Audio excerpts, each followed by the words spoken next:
सगळ्या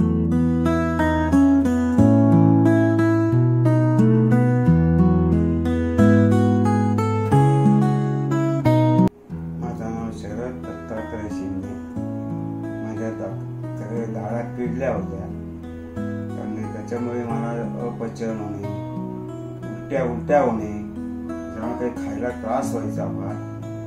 आम्ही आमच्या फॅमिली डॉक्टर निखिल आव्हाड या डॉक्टरांकडे आलो। त्यांनी माझी सगळी ट्रीटमेंट केली आणि माझ्या सगळ्या दाढा खराब झालेल्या काढून मला नवीन कवळी बसून दिली। त्याच्यानंतर मला खायला वगैरे व्यवस्थित जमतं आता। त्यांनी म्हणे पहिले फुटाणे खाऊन बघा, त्या फुटाणे तुम्हाला काही त्रास होतो का, त्याच्यानंतर बाजरीची भाकरी का, नंतर पोळी का, असं करत माझे त्यांनी व्यवस्थित ट्रीटमेंट देऊन मला व्यवस्थित 1 महिन्यात माझे दाढा बसून दिल्या, कवळी बसून दिली मला।